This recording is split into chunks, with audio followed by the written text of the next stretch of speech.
Hey there, what you drinking? Two shots, let's pour it out. I know what you're thinking, but tomorrow won't come for us. This life that we're living, ain't never gonna give it up.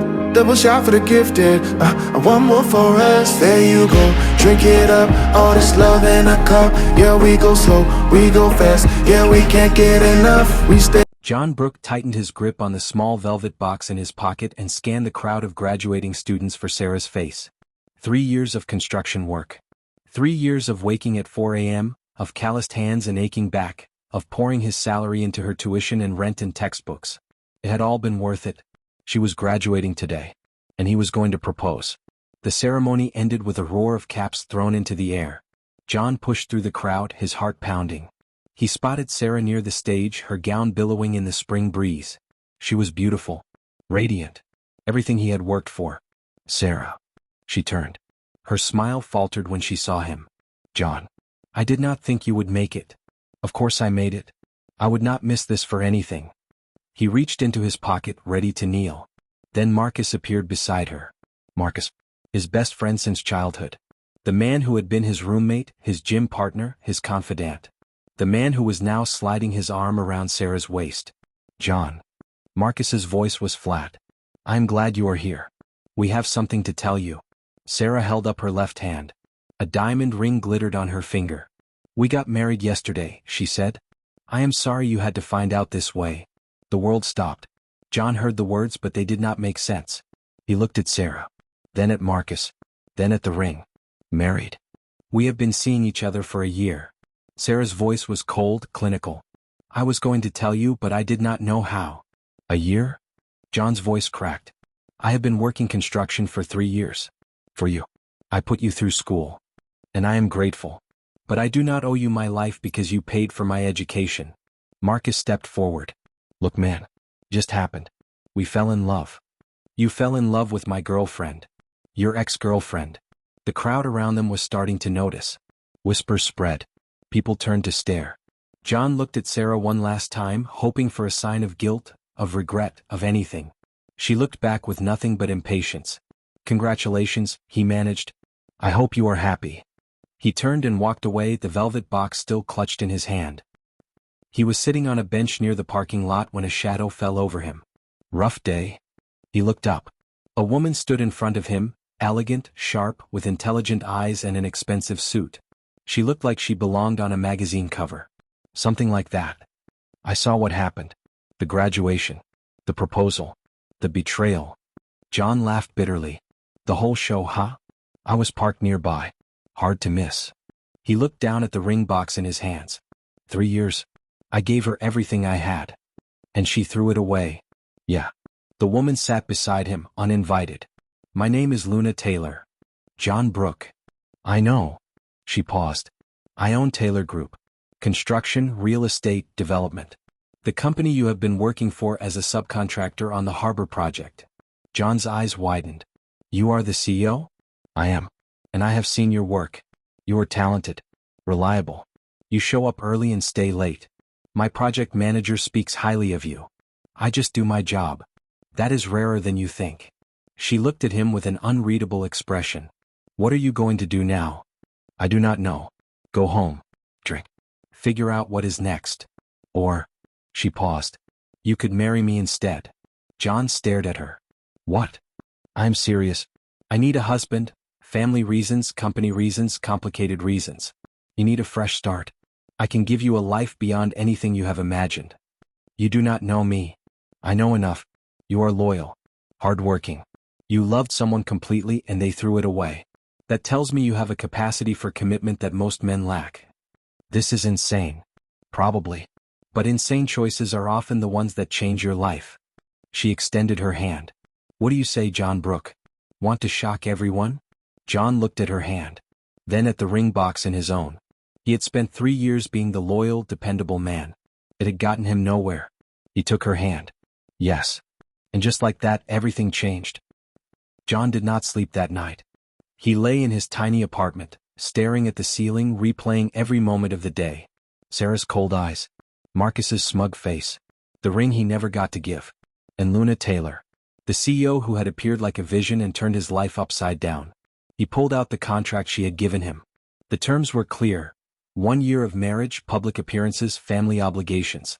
In exchange, financial security, a place in her world, a fresh start. It was insane. He signed his name at the bottom. The next morning he called his mother. "Mom? I have something to tell you. Are you okay, baby? You sound strange. I got married." Silence. Then, to Sarah? No, to someone else. Her name is Luna. She is the CEO of Taylor Group. "John, are you having a breakdown?"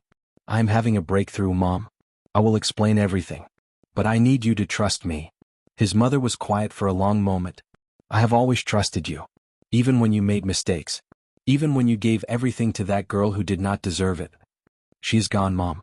I am done with her. And this Luna, does she love you? I do not know. But she sees me. That is more than Sarah ever did." His mother sighed. "Come home for dinner this weekend. Bring your wife." "I will." He hung up and looked at the contract on his nightstand. He was married. To a stranger. And for the first time in years he felt like his life was finally moving forward. Luna Taylor did not waste time. The next morning a car arrived at John's modest apartment. A driver in a suit handed him an envelope containing a contract, a plane ticket, and a note. "Meet me in Vegas. We are getting married tonight. Luna." John read the note 3 times. He had half convinced himself the encounter was a dream. But the contract was real, crisp legal paper outlining a marriage agreement, financial terms, and a clause about mutual benefit. He signed it. What did he have to lose? Vegas was a blur of lights and noise. Luna met him at the chapel, a small, elegant venue, not the tacky Elvis wedding he had imagined. She wore a simple white dress. He wore the suit the driver had handed him on the way. "You came," she said. "I signed a contract. I am a man of my word." "Good. That is exactly why I chose you." The ceremony took 10 minutes.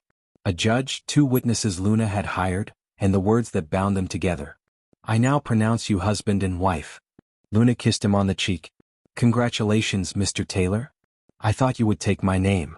I am the CEO. You are the husband. It is easier this way." He did not argue. Afterward, they sat in a penthouse suite overlooking the Strip.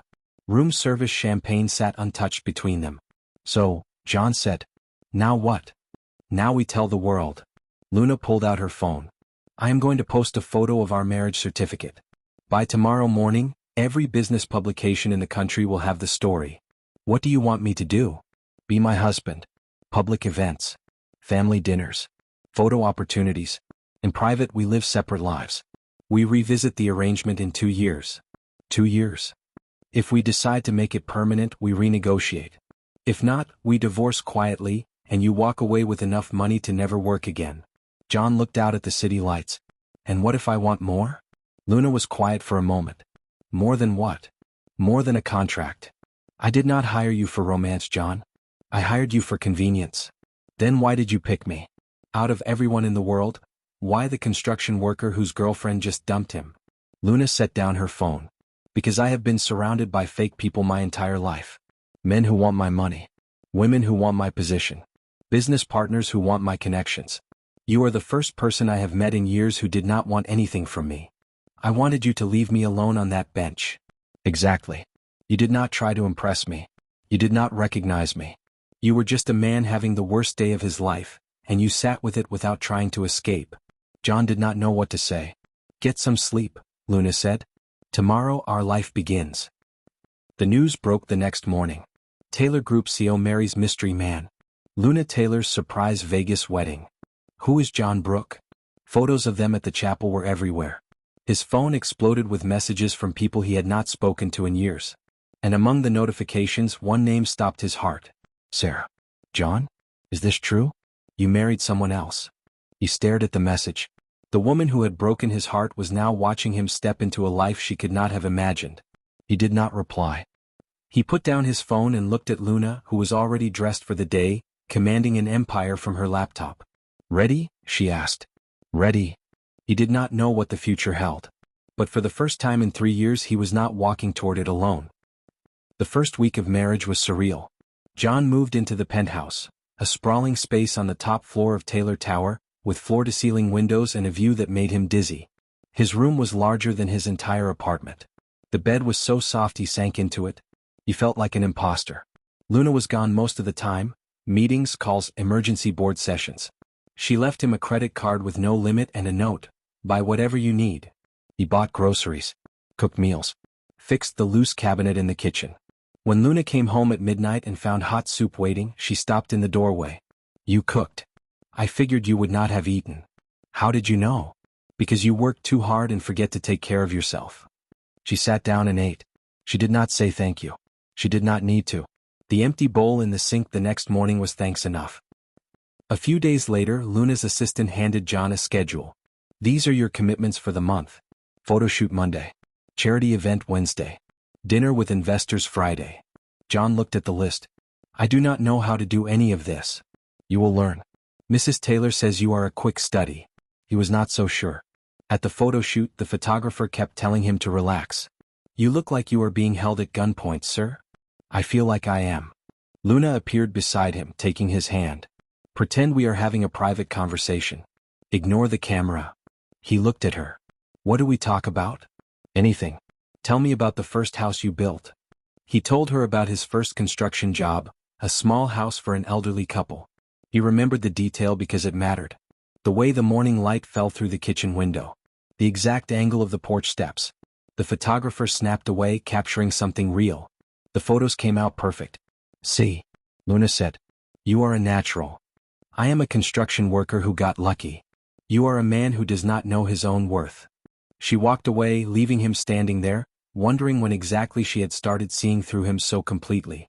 John's first day as Luna's husband was a crash course in a world he did not know existed. A stylist arrived at 7 a.m. with racks of clothes. A publicist briefed him on how to answer questions. A lawyer walked him through the legal implications of his new position.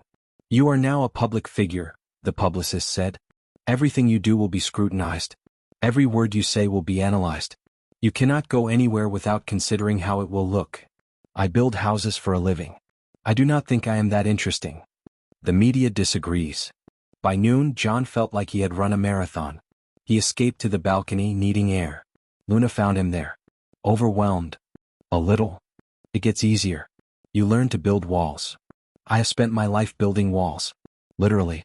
But these are different. Walls are walls. The principle is the same. You just need different materials." He looked at her. "Why are you being kind to me?" "Because you are my husband. Even if it is temporary, that means something." Their first public appearance as a couple was a charity gala. John wore a tuxedo that cost more than his truck. Luna wore a gown of deep burgundy, diamonds at her throat. When they walked in together, cameras exploded. "Luna, who is your date?" "He is not my date. He is my husband." The frenzy intensified. John stood beside her, trying to remember what the publicist had taught him. Shoulders back. Chin up. Do not fidget. Do not look at the cameras. But it was hard. The lights were blinding. The questions were relentless. Then Luna's hand found his. She squeezed just once and he felt grounded. "Just follow my lead," she murmured. He did. At the dinner, they were seated at the head table with Luna's business associates. The conversation was a blur of market trends and acquisition strategies that John barely understood. But he listened. He watched. He learned. And when one of the executives made a dismissive comment about the husband, Luna responded with ice in her voice. "My husband built half the structures in this city with his own hands. He does not need to understand leveraged buyouts to be worthy of respect." The executive apologized quickly. John looked at Luna, surprised. "You did not have to defend me." "I did not defend you. I corrected an incorrect assumption. There is a difference." He smiled. "Thank you anyway." "You are welcome." Across the room, a woman in a gold dress was staring at them. Luna followed his gaze. "Who is that?" "Sarah." "Your ex?" "Yes." Luna's expression hardened. "Do you want to leave?" "No." John straightened his shoulders. "I am done running from her." Sarah approached, her smile tight.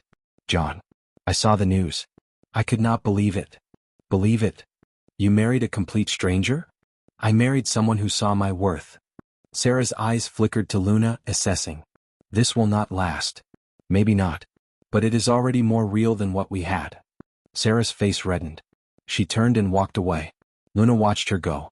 "That felt good, did it not?" "It felt necessary." "Good. Now finish your dinner.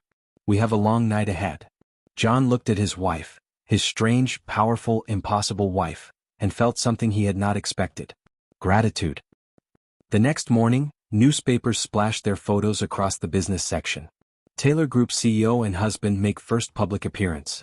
John read the article with coffee. It described him as a former construction foreman with no known family connections. The tone was skeptical. The media thinks I am a gold digger, he said. Luna glanced over his shoulder. They will change their tune once they see what you can do. What can I do? I build houses. Then build me a house. Taylor Group is developing a new eco-friendly housing project. I want you to lead it. John stared at her. You want me to manage a development project? I want you to prove to everyone, including yourself, that you belong here. He took the job. The first day on site was like coming home. The smell of lumber, the roar of machinery, the camaraderie of workers. He traded his suit for a hard hat and safety vest. The project manager was skeptical. The CEO's husband? What do you know about construction? More than you probably. He spent the day walking the site, pointing out issues, suggesting improvements. The skeptical manager gradually became respectful. By the end of the week, the project was ahead of schedule. Luna visited the site unannounced. She found John covered in dust, directing a crew, shouting over the noise of a crane. He looked happy. You were right, he said when he saw her. This is where I belong. I know. She handed him a water bottle and stood beside him, watching the building rise from the ground. They were building more than houses. They were building a life. The project became John's passion. He arrived at dawn and stayed until dusk, learning every detail of the development process. He worked alongside the crews, earning their respect through sweat and skill. Luna watched from a distance, impressed. You do not have to work so hard, she told him one evening. You are the boss now. I'm not the boss. I am the leader. There is a difference. What is the difference? A boss tells people what to do. A leader shows them how it is done. She considered this. You would make a good CEO. I would make a terrible CEO. I belong on the ground, not in an office. You belong wherever you choose to be. He looked at her. I chose to be here. With you. Luna felt her heart skip. I chose you too. They stood on the half-finished second floor of the building, the sunset streaming through the open framework. It was not a grand gesture. It was not a declaration. But it was real. And it was more than either of them had expected to find. Life as Luna's husband was nothing like John expected. They lived in the same penthouse but slept in separate rooms.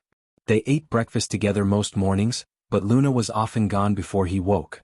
She traveled constantly, New York, London, Shanghai, and when she was home she was on the phone or in meetings. But in the quiet moments between they started to know each other. John discovered that Luna took her coffee black and read 3 newspapers every morning. She had a habit of tapping her finger when she was thinking. She laughed rarely, but when she did, it transformed her face. Luna discovered that John could fix anything. A leaky faucet, a broken hinge, a flickering light. He hummed while he worked. He was an early riser, a light sleeper, and an unexpectedly good cook. Why do you work so hard? She asked one evening, watching him repair a cabinet door in the kitchen. Because I like to be useful. You were useful when you were building houses. You do not need to fix things here. I know. But it makes me feel like I am contributing. Luna considered this.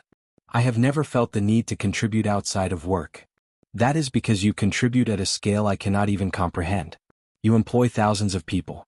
You build hospitals and schools. You change the world. I write checks. You build things with your hands. Both are valuable. She looked at him strangely. You really believe that? I really do. A month into the marriage, Luna asked John to accompany her to a business dinner with a difficult client. I need you to be charming, she said. I am not charming. You are honest? That is better. The client was a man named Mr. Harrison, known for his skepticism of female executives. Throughout dinner, he directed his questions to John instead of Luna. So, Mr. Brooke, what do you think of the development proposal? John looked at Luna. She gave an almost imperceptible nod. I think my wife is the expert on that. But I can tell you what I noticed when I walked the site last week. Mr. Harrison raised an eyebrow. You visited the site? I did. The foundation is laid on unstable soil. You will need deeper pilings, or the structure will settle unevenly within 5 years. Silence. Mr. Harrison turned to his engineers. Is that true? The engineers exchanged glances. We identified the same issue. We were going to raise it at the next meeting. Mr. Harrison looked at John with new respect. You know construction. I was a builder before I was a husband. Hire more men like this, Mr. Harrison said to Luna. They are hard to find. After the dinner, Luna was quiet in the car. You were brilliant in there, she finally said. I just told the truth. The truth is rare in my world. I forgot how refreshing it is. She reached over and took his hand. It was the first time she had touched him deliberately since their wedding. John did not let go. Neither did she. And something between them shifted. The next evening, John found Luna in the home office, staring at blueprints. Need help? I am trying to figure out if this design is structurally sound. The architect insisted it's fine, but something feels off. John leaned over, studied the plans for a moment, then pointed. This support beam is undersized for the load. It will hold for a few years, but it will eventually fail.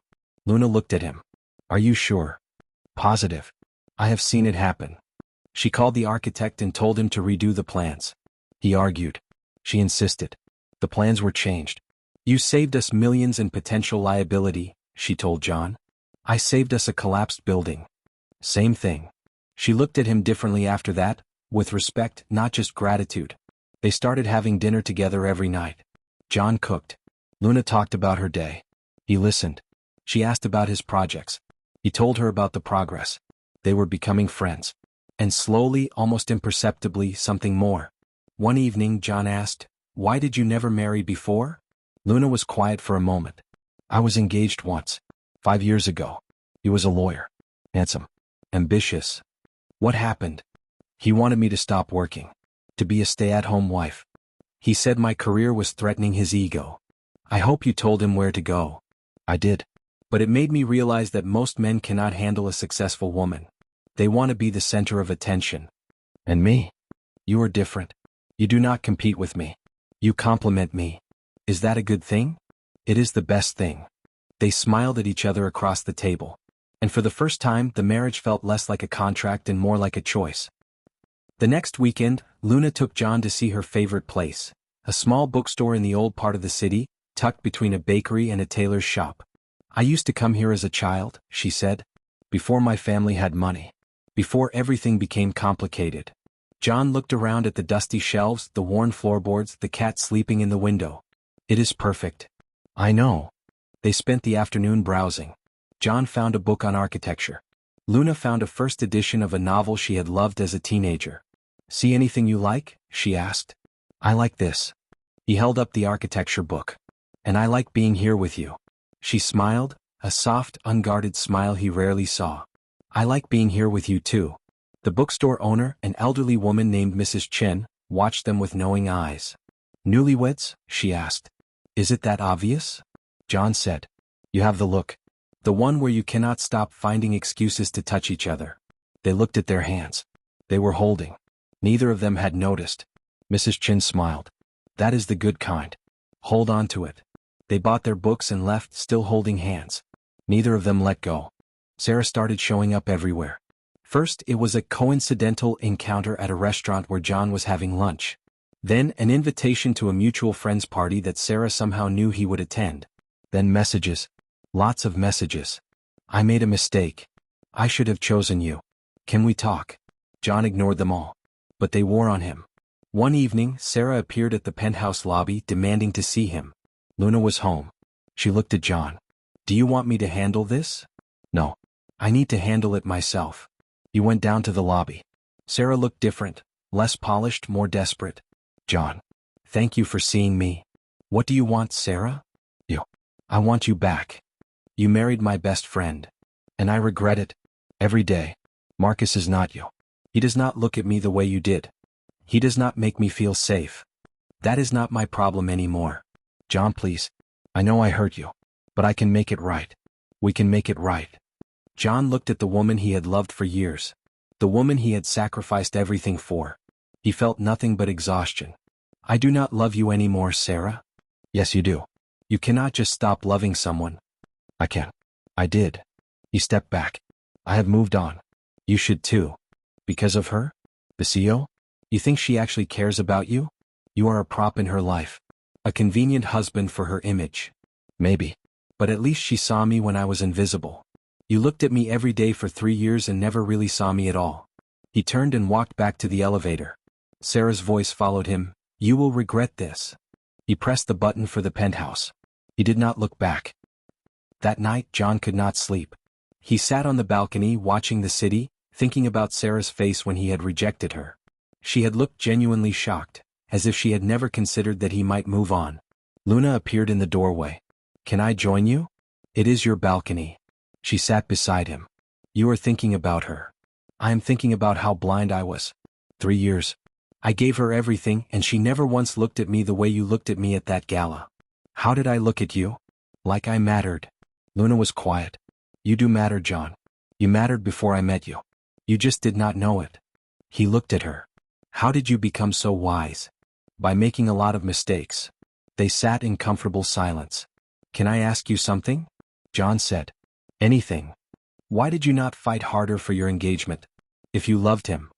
I did love him. But love without respect is just dependency. I learned that the hard way. John nodded. Sarah never respected me. She respected what I could do for her, but not me. And now I know the difference. Luna reached over and took his hand. Good. Because you deserve to be respected. I know. He squeezed her hand back. They stayed on the balcony until the stars came out, two people who had been hurt learning to trust again. The past was still there, but it was losing its power over them. A few days later, John ran into Marcus. It happened at a gas station, an ordinary, mundane place for an extraordinary confrontation. Marcus was filling his car. John was buying coffee. John. Marcus. They stood in awkward silence for a moment. Look, man, Marcus said, I know I owe you an apology. You do. I'm sorry. What I did was unforgivable. You're right. It is. Marcus looked at the ground. Sarah regrets it too. She talks about you all the time. That is not my problem anymore. She made a mistake. We both did. Marcus, I am married now. To someone who actually loves me. I do not care about your mistakes. Marcus looked up, surprised. You really moved on. I really did. Then I guess there is nothing left to say. I guess not. John paid for his coffee and walked back to his truck. He did not feel anger. He did not feel satisfaction. He just felt free. He drove back to the penthouse where Luna was waiting with dinner. How was your day? She asked. Good. I ran into Marcus. Oh? How did that go? It went. I told him I moved on. Did you? I did. He sat down at the table. I really truly did. Luna smiled. Good. Because I have plans for you. What kind of plans? The kind that involve the future, not the past. He kissed her. I like the sound of that. They ate dinner, talking and laughing, the ghost of the past finally laid to rest. Upstairs, Luna was waiting. Is it over? It is over. Are you okay? John sat on the couch, suddenly exhausted. I think I am. I told her I did not love her anymore. And I meant it. Luna sat beside him. That must feel strange. It feels like closing a door I should have closed years ago. They sat in silence for a moment. Then Luna said, For what it is worth, you are not a prop in my life. You may have started as a convenience, but you have become something more. John looked at her. What have I become? Luna held his gaze. I am still figuring that out. She stood and walked to her room, leaving John alone with the first flicker of hope he had felt in months. Luna's family wanted to meet him. You have been married for 3 months, her mother said over the phone. It is time we met your husband properly. Luna warned John on the way to the family estate. My mother is critical. My father is silent. My brother will try to provoke you. Sounds like a fun evening. I'm serious. They will not approve of you. Then I will give them no reason to disapprove. The Taylor estate was a mansion on the outskirts of the city. Old money, old power, old expectations. Luna's mother, Margaret Taylor, greeted them at the door with a polite but assessing smile. John. Finally. We were beginning to think you were a myth. I have been working. Luna keeps me busy. I am sure she does. The dinner was tense. Luna's father, Robert, said little but watched everything. Her brother, Victor, made subtle jabs disguised as jokes. So, John, what exactly do you do? I was a construction foreman. Now I am learning the business side with Luna's team. Quite a jump. From building sites to boardrooms. Hard work translates. And the marriage? How did that happen so fast? Luna interrupted. We fell in love. It was sudden. Victor smiled. Love at first sight? That seems unlike you, Luna. People change. John reached under the table and squeezed Luna's hand. She looked at him, surprised, then squeezed back. After dinner, Margaret pulled John aside. I do not know who you really are, John Brooke, but I know my daughter. She has never married anyone before. She has never even brought anyone home. You must be special. I am just a man who keeps his promises. That is rarer than you know. Margaret studied him. Do not hurt her. I would never. Then you have my blessing. It was not warm. It was not welcoming. But it was acceptance. And John took it. On the drive home, Luna was quiet. Your mother gave me her blessing, John said. Really? Really? She told me not to hurt you. Luna smiled. A real smile, not the corporate version. And will you? Hurt you? Never. She reached across the console and took his hand. Thank you, John. For what? For being exactly who you are. They drove home in comfortable silence, hands intertwined.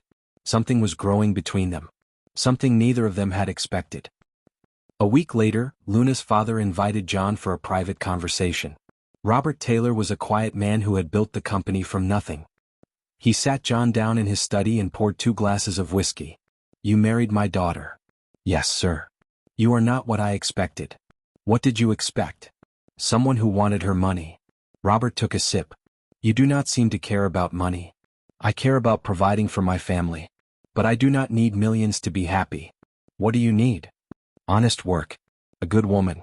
A reason to wake up in the morning. Robert studied him for a long moment. You remind me of myself 40 years ago. Is that good or bad? It is good. I think. He set down his glass.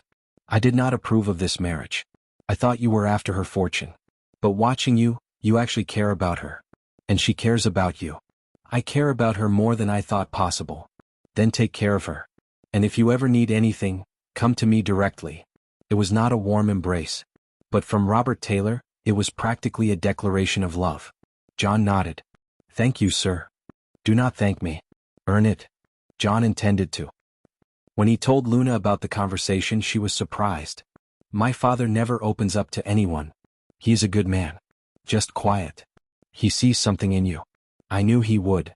John pulled her into a hug. Your whole family is growing on me. That is dangerous. Good dangerous or bad dangerous? She looked up at him. The best kind. He kissed her forehead and she leaned into him. The walls between them were falling. And neither of them wanted to rebuild them.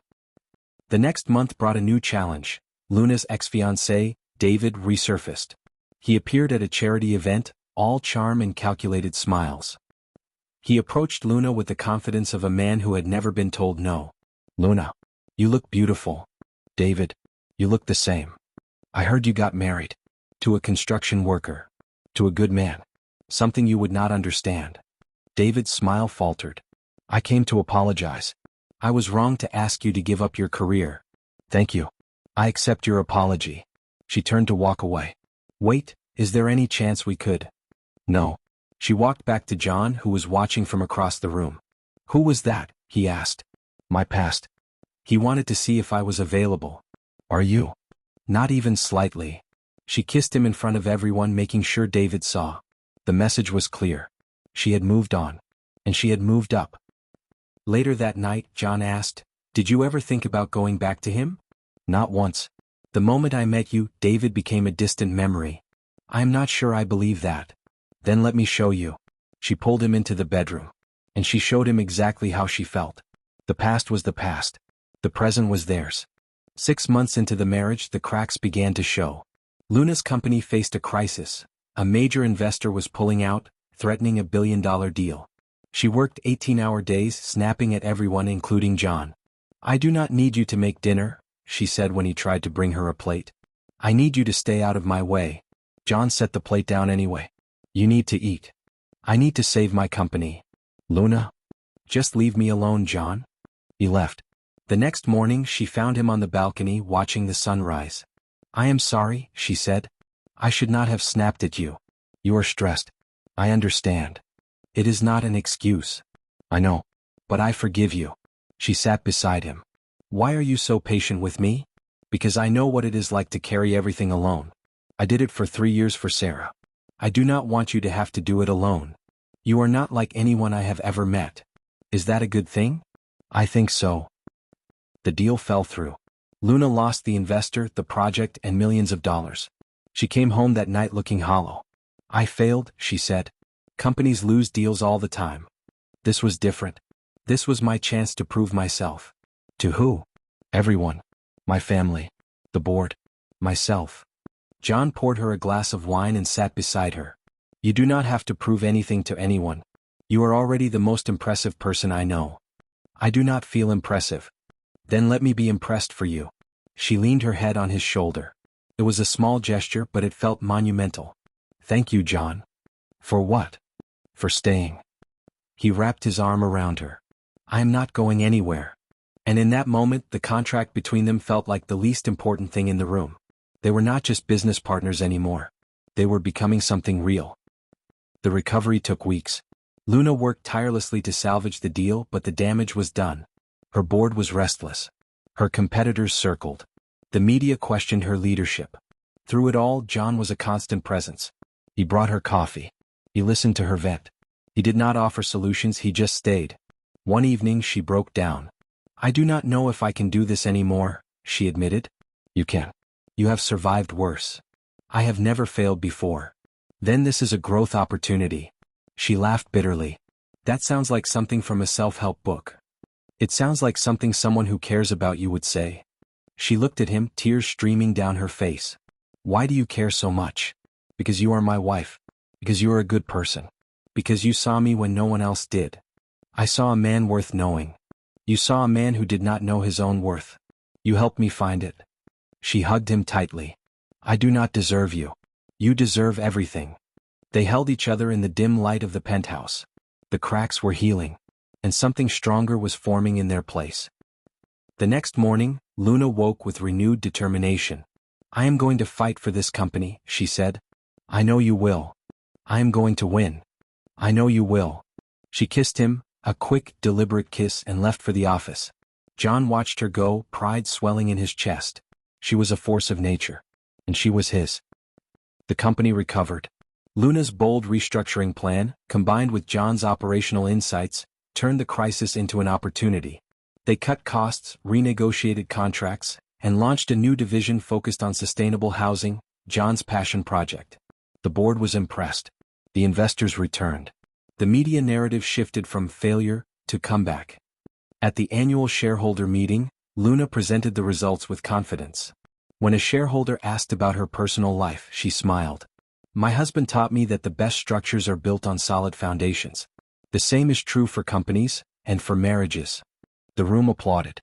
Afterward, John met her in the hallway. That was a good line. I stole it from you. You said it about the community center. Glad you were listening.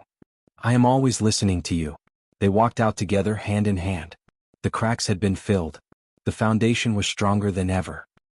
That weekend, Luna surprised John with a trip to the countryside. Where are we going? You will see. She drove them to a small farm outside the city, rolling hills, an old barn, a creek running through the property. What is this? It is ours. John stared at her. What? I bought it. For us. A place to escape when the city gets too loud. He walked through the property stunned. The farmhouse needed work.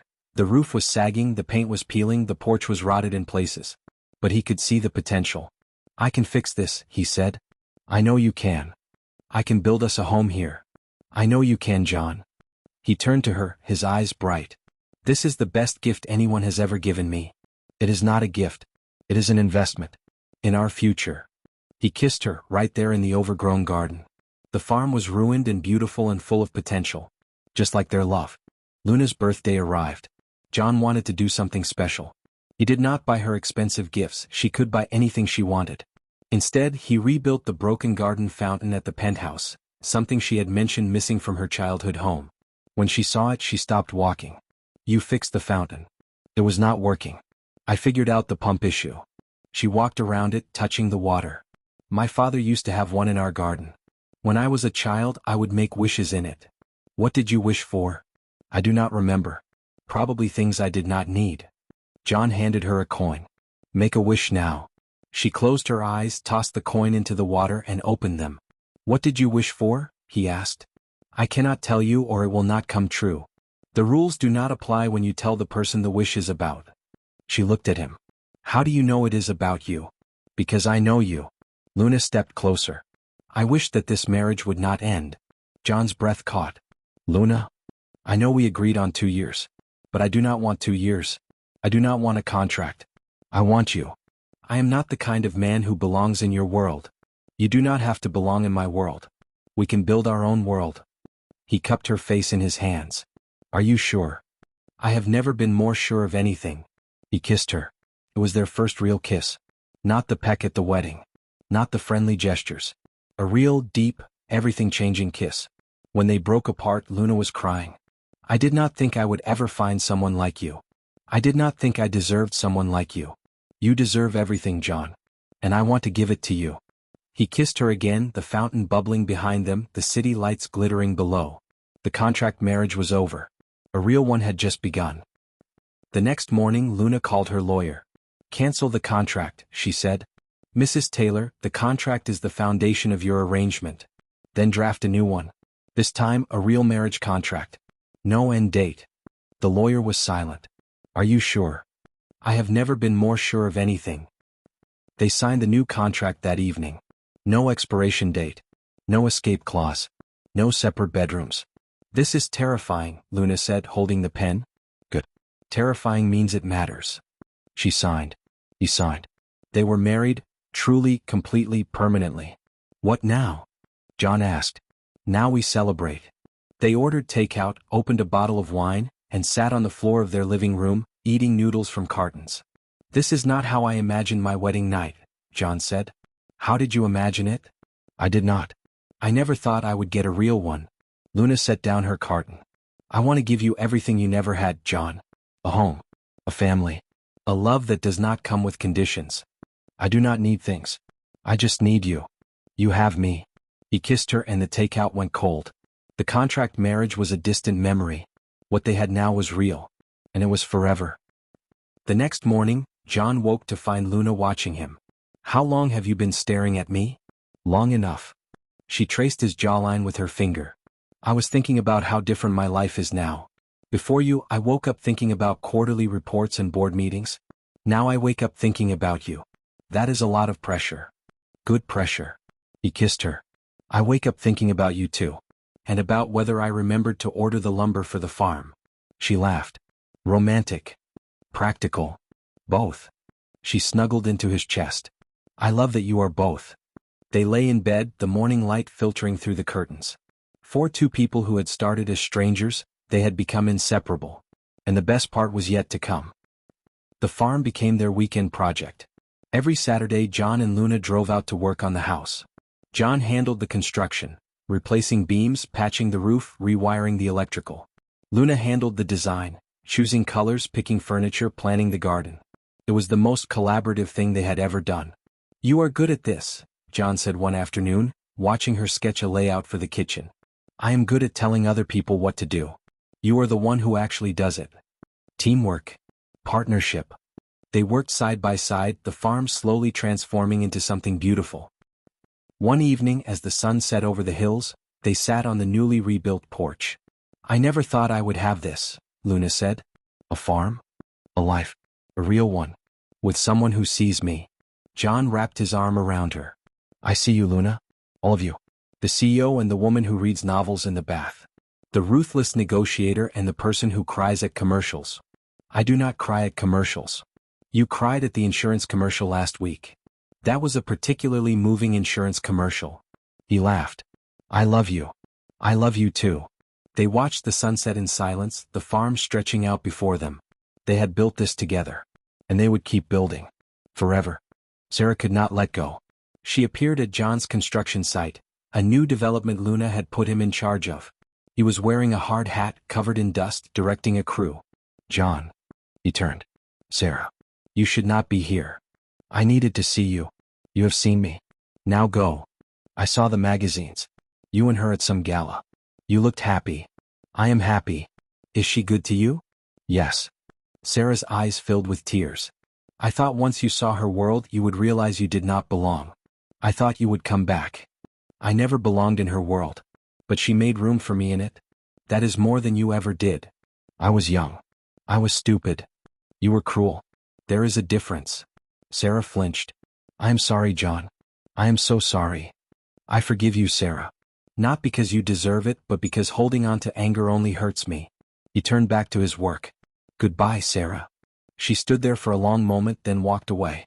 John watched her go. He felt sadness but not longing, closure but not satisfaction. She had finally seen what she threw away. But it was too late. He was already building a future with someone else.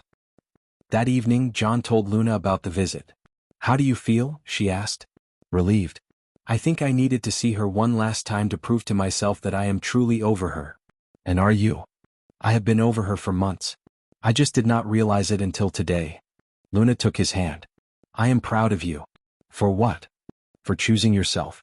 For not going back to something that hurt you. He kissed her forehead. I had a good reason to move forward. What reason? You. She smiled and he kissed her properly. The past was finally behind him.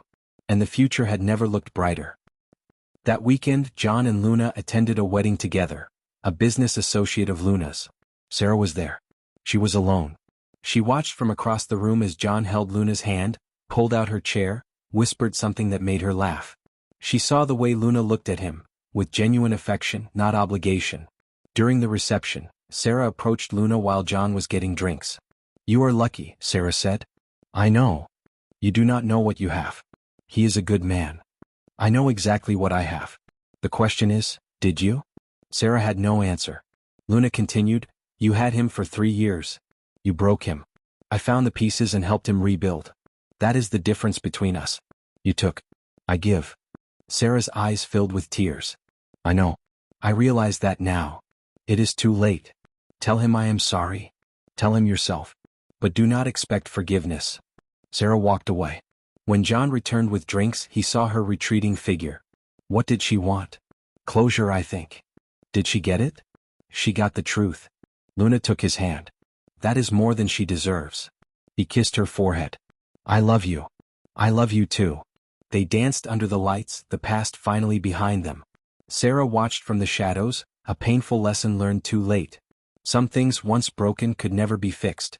And some men once lost could never be found again. A week later, John received a letter from Sarah.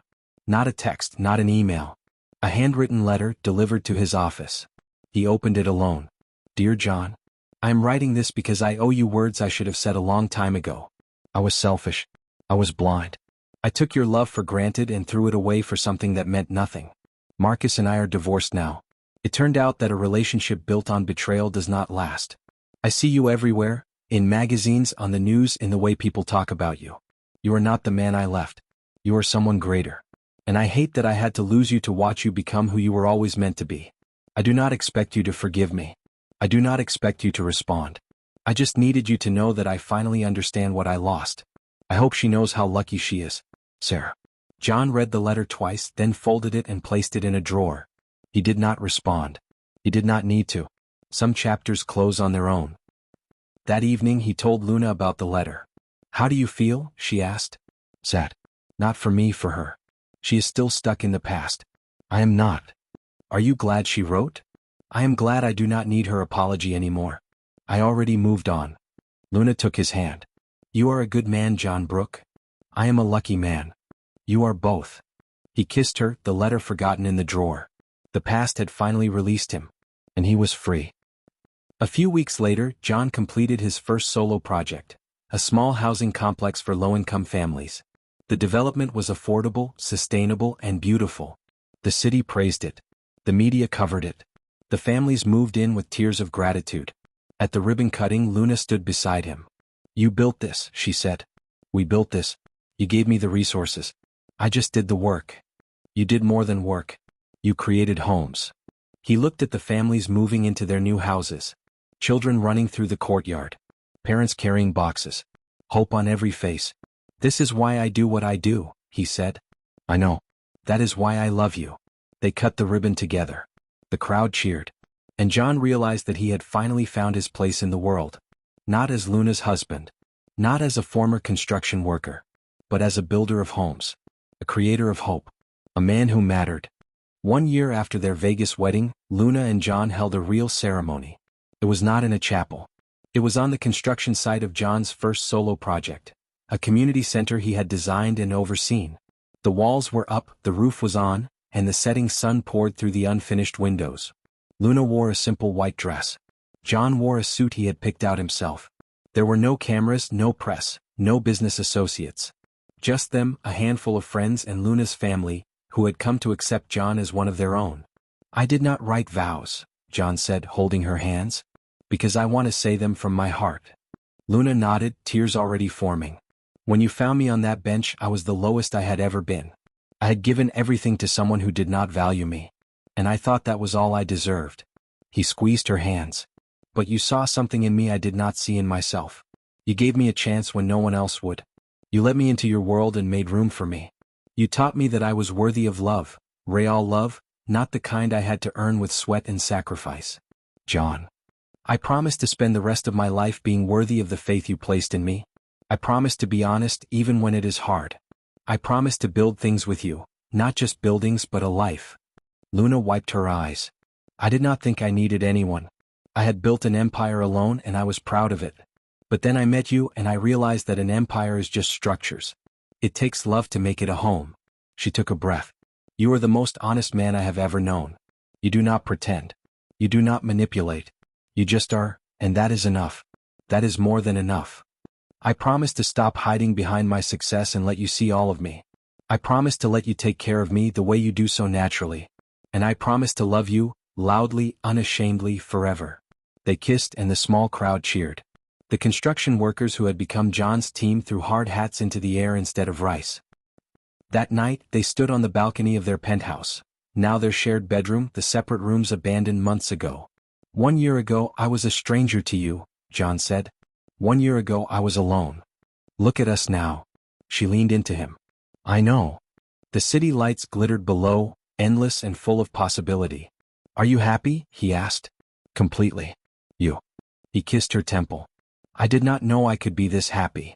They stood together, watching the stars, two people who had found each other in the most unlikely way. The honest man seen at last, and the woman who had the wisdom to see him. 6 months after their real wedding, Luna and John took a trip back to where it all began, the bench near the university parking lot. "This is where you proposed," John said. "I did not propose. I made an offer." "You proposed." Luna smiled. "I suppose I did. I am glad you did." "Me too." They sat on the bench, holding hands, watching students walk past. "The community center is opening next week," John said. "I want you to cut the ribbon." "I would be honored. It is the first building I designed entirely myself. I named it after you." Luna turned to him, surprised. "You named a building after me?" "The Luna Taylor Community Center. For children who need a safe place to go after school." Her eyes filled with tears. "John Brooke. You are going to make me cry." "Good. You deserve to cry happy tears for once." She kissed him, right there on the bench where their improbable story began. The opening ceremony was packed. Dozens of children ran through the new building, their laughter echoing off the walls. Parents thanked John for creating a safe space. The mayor gave a speech. Cameras flashed. Luna cut the ribbon and the crowd cheered. That night, they walked through the empty building together, inspecting every room. "You built this," Luna said. "We built this. You gave me the chance. I just swung the hammer." "You did more than swing a hammer. You created something that will outlast us." John stopped at a plaque on the wall. Read. "In honor of Luna Taylor, a woman who saw an honest man when he could not see himself." "Who wrote that?" Luna asked, her voice thick. "The plaque maker. I just told him the truth." She hugged him tightly. "I love you, John Brooke." "I love you too, Luna Taylor." They stood in the building he had built, surrounded by the legacy of their love. The honest man finally seen. And the woman who had the courage to see him. A year later, Luna and John returned to the bench where it all began. They brought a picnic. What? A blanket. The same spot where a desperate CEO had proposed to a broken construction worker. "Can you believe it has been 2 years?" Luna said. 2 years since you picked me up off this bench." "I did not pick you up. I made a business offer." "You proposed." "I made an offer," she insisted, smiling. John pulled out a small box. "Well, now I have an offer for you." Luna's eyes widened. He opened the box. Inside was a ring, not the simple band from Vegas but a diamond, elegant and understated. "I know we are already married," he said. "But I never got to do this properly." He knelt. "Luna Taylor. You saw me when I was invisible. You gave me a chance when the world had written me off. You taught me that I was worthy of love, real love, the kind that does not come with conditions." Tears streamed down her face. "I do not have a fortune. I do not have a family name. But I have a heart that belongs completely to you. And I want to spend the rest of my life proving that your leap of faith was not a mistake. John. Will you marry me? Again? Yes. 1,000 times yes." He slid the ring onto her finger and kissed her. The passers-by smiled. A few applauded. They did not care. They had found each other against all odds. And they would never let go. The honest man finally seen. And the woman who had the wisdom to see him. The end.